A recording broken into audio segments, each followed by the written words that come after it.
Namasté, bonjour à tous, je suis Sandrine Muller-Boire, je suis guérisseuse et guerrier de lumière. C'est quoi les guerriers de lumière? Ce sont les personnes qui essayent de faire prendre conscience qu'il n'y a pas qu'un monde matériel dans lequel on vit, mais qu'il y a tout un au-delà avec ses codes et qu'il y a bien plus grand que notre enveloppe de chair, mais il y a notre âme, on est là pour vivre des réincarnations. Voilà, toute cette notion-là.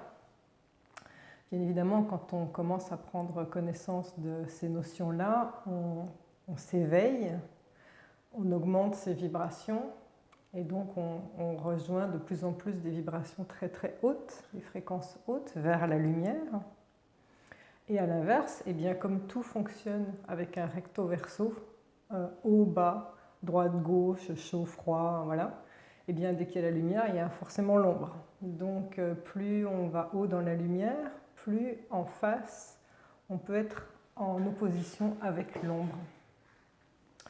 Je vais vous expliquer en fait c'est quoi le bas astral, l'ombre donc, et puis comment s'en protéger. Ça c'est très très important. Pourquoi je vais vous expliquer ça aujourd'hui? J'ai une tête fatiguée, je me suis fait attaquer par le bas astral hier. Ça faisait longtemps que ça ne m'était pas arrivé. Pourquoi ça m'est arrivé?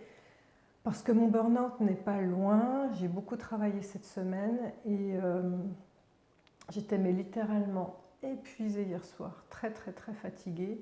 Et je pense que l'ombre a profité de ma fatigue pour m'attaquer, sauf que je n'ai pas eu les bons réflexes.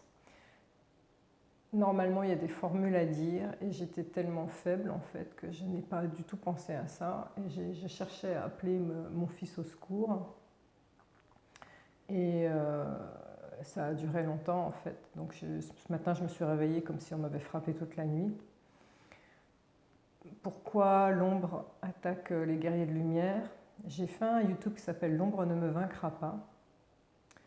Et dans les commentaires, beaucoup de gens ont décrit qu'ils avaient ces attaques-là. Donc moi j'en ai vécu, des personnes qui viennent me voir en ont vécu aussi.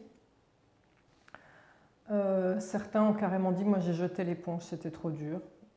En fait, tant qu'on va chercher à nourrir la lumière et à amener des personnes vers la lumière, on dérange en fait. Donc dès que l'ombre en a l'occasion, elle vient en fait vous emmerder. Sauf que moi j'ai décrété qu'on ne m'emmerderait pas, premièrement.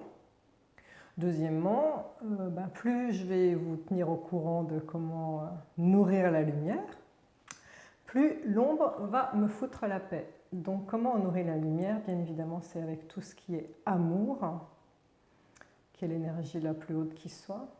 Comment on nourrit l'ombre? C'est par la peur. Alors cette ombre, c'est ce qu'on appelle le bas astral. Le bas astral, en fait, à la base, il faut savoir que quand on meurt, en général, on a un seul choix. Enfin, on a toujours le choix, mais il y a un tunnel d'amour qui se présente à nous et qui nous aspire. Et donc les personnes qui ont fait des expériences de mort imminente en parlent. Normalement, on ne se pose pas la question, on a envie d'aller dans ce tunnel d'amour. Bon, il y a certaines personnes qui choisissent de ne pas y aller. Ça, c'est leur choix. Donc elles deviennent ce qu'on appelle des âmes errantes. J'en parle notamment dans mon livre L'énergie de l'invisible. Je parle justement de tout ce qui est le bas astral. Et donc ces âmes errantes vont rester dans un plan parallèle au nôtre, venir un peu prendre l'énergie aussi des personnes qu'elles ont côtoyées pour un peu les pomper. Et elles ne vont quand même pas rester une éternité sur un plan qui est parallèle au nôtre. Donc en fait, c'est un peu ce qu'on appelle les fantômes, ni plus ni moins. À un moment, elles ont quand même le choix d'évoluer et de partir dans la lumière. Donc si elles partent dans la lumière, c'est parce qu'elles tombent sur un passeur d'âme, les médiums, les personnes qui ont le pouvoir de les ramener vers la lumière. Alors tout de suite, je fais une petite aparté. Bien sûr, je sais le faire. En revanche, ce n'est pas mon métier. Je gère l'énergétique, ça c'est vrai. Et c'est vrai qu'en général, quand on gère l'énergétique, ça se divise en plusieurs parties. Il y a des personnes qui deviennent voyants, médiums, qui voient l'avenir, et donc qui sont un petit peu guérisseurs, un petit peu passeurs d'âme, voilà, mais qui ne veulent surtout pas entendre parler de ça. Il y a les guérisseurs, ce qui est mon cas, qui peuvent voir l'avenir s'ils ont envie, et qui peuvent aider les âmes à passer dans l'au-delà s'ils ont envie. Oui, un petit peu, c'est tout. Je ne veux surtout pas déborder sur mon métier. Mon métier, c'est de poser les mains sur les gens et de guérir leur maladie. Voilà, donc ça c'est clair. Donc ne me demandez pas, ne m'appelez pas pour me demander de passer des âmes là-haut, de me dire il y a des âmes errantes qui me collent, j'ai des attaques du bas astral, qu'est-ce que je dois faire?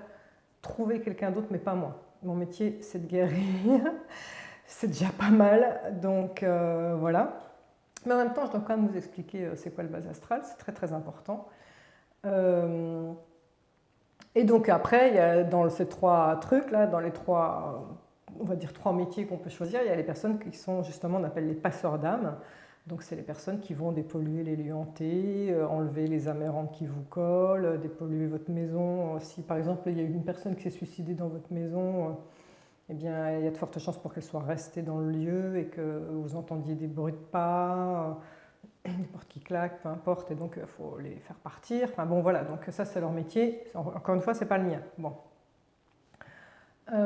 En tout cas, ces personnes qui sont amérantes sur ce plan-ci, à un moment, quand elles rencontrent un passeur d'âme, elles ont le choix de partir dans la lumière, enfin, ou de rejoindre l'ombre. Et ça, on a le libre arbitre tout le temps.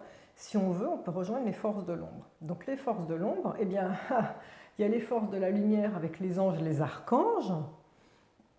Il y a la même chose au niveau de l'ombre. Il y a les anges déchus, les archônes. Enfin, voilà, il y a ce qui est en haut et comme ce qui est en bas, et tout fonctionne avec une pièce hein, à deux faces. Donc, c'est la loi du balancier qui dit qu'un pendule, et quand il oscille d'un côté, il va du même côté à l'inverse. Donc ça veut dire que toutes les forces, les puissances que vous avez au niveau de la lumière, vous les avez au niveau de l'ombre, c'est exactement la même chose. Alors, ce que je vous dirais, c'est que les personnes qui sont le plus protégées en général contre le bas astral sont les personnes qui n'y croient pas, ou qui disent « Oh, attends, c'est pour les autres, c'est pas pour moi ». Pourquoi ? Parce que moins on va y croire, plus on va renforcer notre coque d'énergie qui s'appelle l'aura, en fait. Et on ne pourra pas vraiment venir s'incruster chez vous ou même vous emmerder, puisque de toute façon, comme vous n'y croyez pas, on dit toujours je crois ce que je vois, hein, donc tant qu'on n'y croit pas, ils ne peuvent pas se manifester. Donc ça c'est une chose, les personnes qui ne sont pas très éveillées spirituellement ont la chance de ne pas trop en entendre parler, bien que, je raconte dans le livre L'énergie de l'invisible, j'ai exorcisé une personne. Encore une fois, ne venez pas me voir pour ça, hein, mais bon, il se trouve que ça a été fait quand même. Exorciser une personne qui ne croyait pas du tout à ces conneries, je reprends ces mots, et c'est plus facile d'être habité justement par quelqu'un qui n'y croit pas. Et cette entité avait profité pour l'habiter, profité d'un long coma suite à un accident de la route très grave. Bon.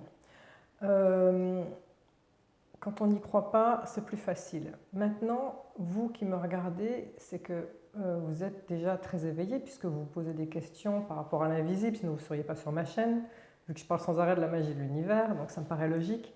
Donc je sais que vous êtes sur le chemin de l'éveil, vous croyez bien évidemment aux énergies, vous croyez bien évidemment peut-être aux anges gardiens, vous croyez au bas astral.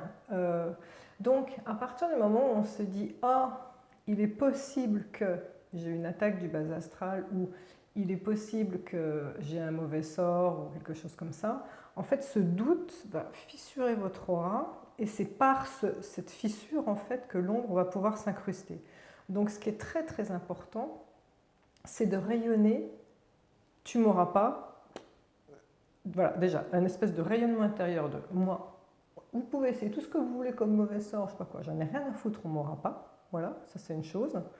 Si vous avez le doute que on peut vous faire un mauvais sort et que vous émettez la pensée, comme vous fissurez l'aura, tout de suite après, quand vous vous surprenez en train de dire ça, il faut dire j'efface, j'annule. Ça veut dire que, hop, on annule la pensée, tout est de nouveau beau. J'efface et j'annule. D'accord ? Souvenez-vous de ça. j'ai une histoire à vous raconter justement par rapport à ce doute qui fait venir le bas astral. J'ai Marie-Jeanne qui était venue me voir il y a quand même plusieurs années de ça. Je vous explique la situation dans laquelle elle était. Elle faisait un espèce de ménage à trois où elle était en couple avec son mari et il y avait une âme errante qui vivait avec eux. Cette âme errante, c'était la tante du mari qui était décédé. Cette tante, en fait, de son vivant, n'avait pas d'enfant et elle s'était prise donc d'affection pour son neveu qu'elle estimait être comme son fils adoptif, on va dire. Donc ils étaient très très très liés. Et quand elle est morte, elle n'a pas voulu partir dans le tunnel. Donc elle est restée en fait à coller, mais littéralement le fils, enfin son neveu, je veux dire.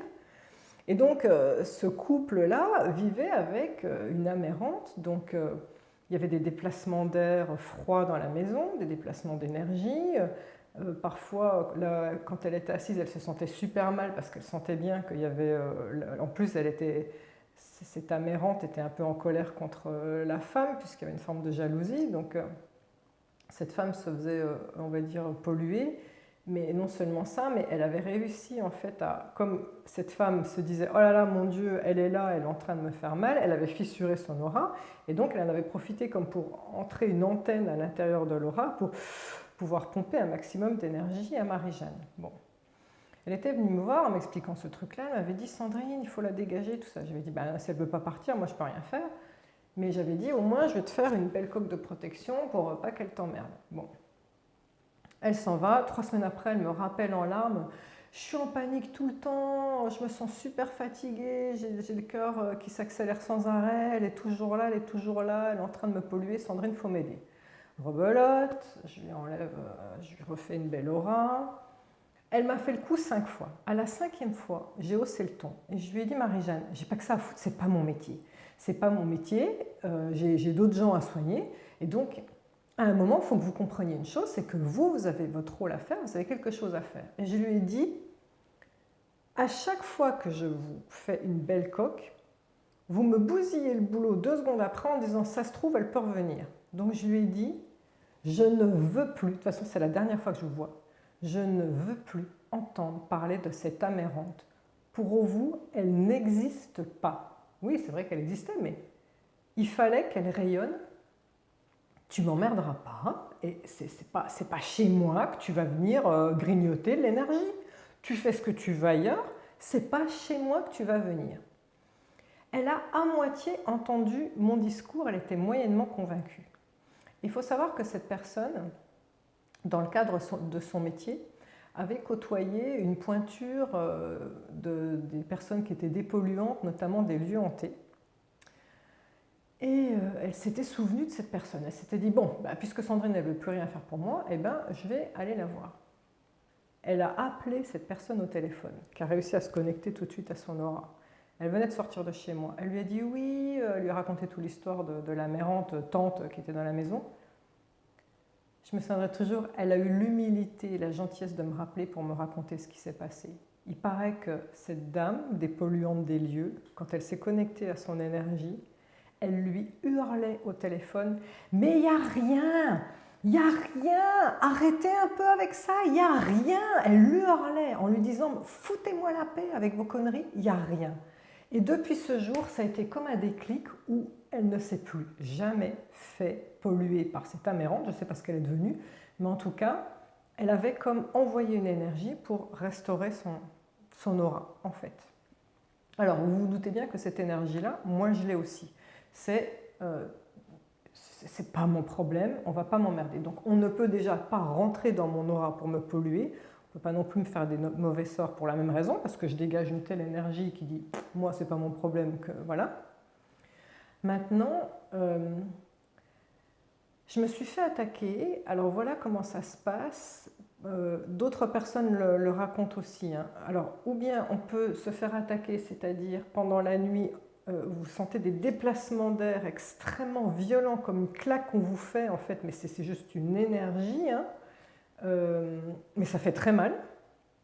Ou alors, le plus souvent, le plus classique, ce qu'on m'a raconté et ce que j'ai vécu moi, Ça peut prendre différentes formes. Ça peut prendre la forme d'aile, un peu comme une espèce de raie, en fait. Alors c'est presque, ça me fait penser finalement à un ange noir. Hein. Si vous regardez un ange, il a des ailes. En tout cas, ce qu'on m'a décrit, c'est comme une raie qui viendrait vous envelopper. Alors j'explique, ce n'est pas vous physiquement. Il faut savoir que quand on dort, notre corps énergétique flotte un tout petit peu au-dessus du corps physique. Alors parfois, il va carrément loin, faire des voyages astraux, mais en général, il flotte un petit peu au-dessus du corps physique. C'est un peu comme un gant, une main qui quitte un gant pour « Ah, je respire un petit peu ». Et bien en fait, le corps énergétique profite du sommeil pour sortir de l'enveloppe physique dans laquelle il y a de la maladie, il y a des peurs, il y a des doutes, des angoisses. Donc ça, là, l'énergétique, c'est pas bon, quoi. Le corps énergétique, il n'en peut plus. Donc pendant la nuit, il sort et voilà, il respire un grand coup. Eh bien, les attaques se font à ce moment-là. C'est-à-dire que ce n'est pas votre corps physique qu'on va attaquer, parce que le corps physique, une énergie ne peut pas grand-chose contre la matière. En revanche, une énergie peut faire un combat contre une autre énergie. Donc votre corps énergétique, quand il est sorti, c'est là que ce bas astral arrive. Donc ce qu'on m'a décrit moi, et c'est ce que j'ai vécu cette nuit, c'est une espèce de raie, alors effectivement, un ange noir, hein, qui va vous envelopper. Alors moi, j'ai vécu une fois où on me serrait tellement, tellement, tellement que j'avais l'impression qu'on voulait carrément m'annihiler, mais me fragmenter, me broyer en 1000 morceaux. C'était le sentiment que j'avais.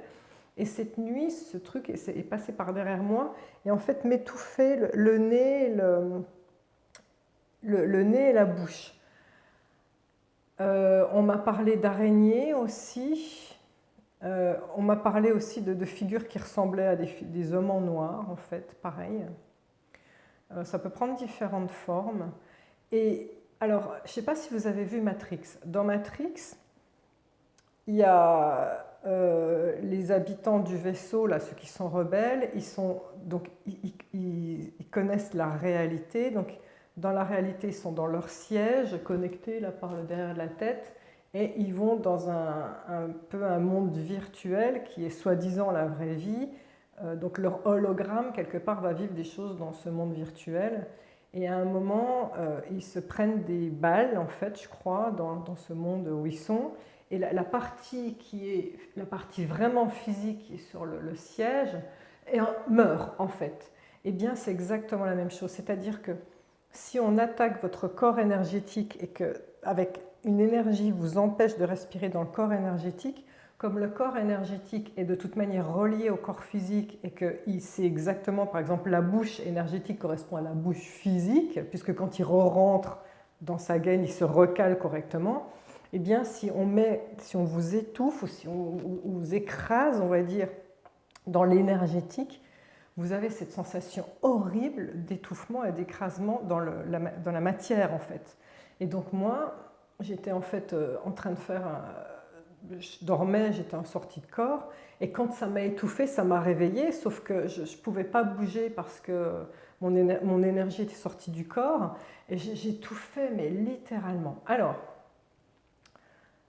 ça, il faut y penser. J'y ai pas pensé pour le coup parce que j'étais très très fatiguée. C'est pour ça qu'ils sont venus, parce que sinon quand je suis pas fatiguée, ils peuvent pas. Voilà, j'ai une telle énergie vitale qu'ils peuvent pas venir m'emmerder.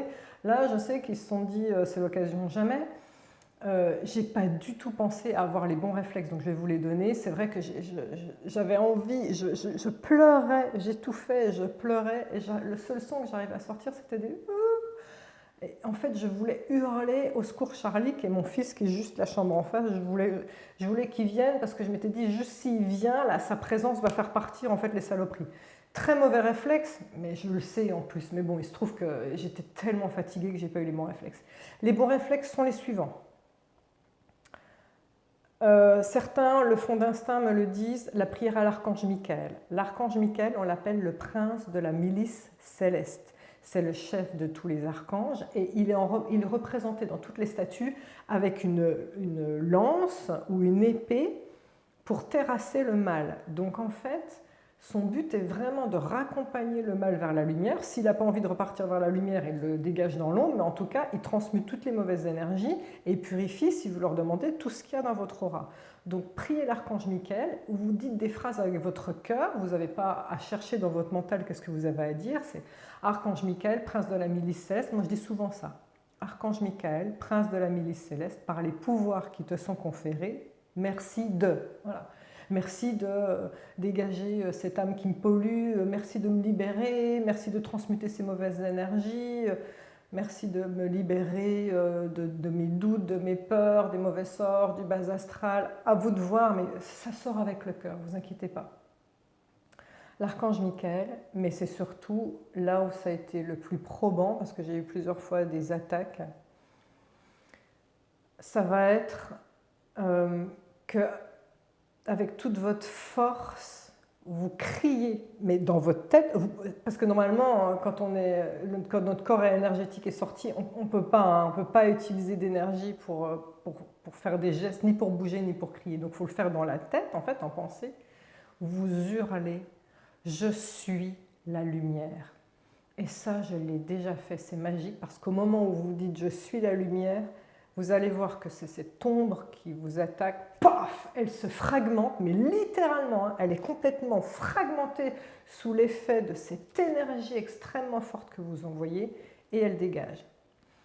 Bon, ensuite, il faut quand même dépolluer les lieux, dépolluer chez vous, parce qu'il y a eu du doute, il y a eu une espèce de combat au coin. C'est vrai que ce matin, quand je me suis réveillée, j'ai dit à ma fille, mais tu m'as pas entendu crier au secours cette nuit? Elle me dit, non, non, je dormais. Je lui dis, parce que j'ai eu une attaque du bas astral. Elle me dit, oh, je comprends mieux. Je lui dis, qu'est-ce qu'il y a? Elle voit, hein, l'invisible aussi. Elle m'a dit, j'ai eu peur, j'ai vu des trucs qui se baladaient dans ma chambre et elle s'est mise sous ses couvertures. Mais bon, elle a l'habitude, donc bon, elle attend que ça se passe, sinon des fois elle les dégage aussi, mais elle m'a dit, je les ai vus en fait, donc ça ne m'a pas étonnée. Donc moi je vous conseille de dépolluer vos lieux, il y a plusieurs façons de faire. La sauge blanche, donc vous pouvez la trouver en petit fagot comme ça dans les boutiques ésotériques, ou alors ça se présente sous forme de... comme des arbres de Provence, en fait, de petits copeaux, on va dire, et vous les mettez sur un charbon et vous faites brûler sur le charbon. Ou l'encens, peu importe l'encens. Hein. Et ce qui est important, ça va être de faire des prières en même temps. C'est-à-dire, vous allez vous balader partout dans votre maison, autour aussi si vous voulez. Et moi, j'aime bien toujours prier l'archange Michael et dire « Archange Michael, par cette fumée, puisque vous vous baladez partout, il y a de la fumée, merci de purifier les lieux. » Donc il faut savoir que de toute façon, l'encens et la sauge, de manière naturelle, purifient les lieux, il n'y a rien à faire. Mais si vous y rajoutez en plus une prière, c'est très très fort. Donc vous visualisez bien, en fait, partout où vous passez, que vous êtes en train de dépolluer. Voilà.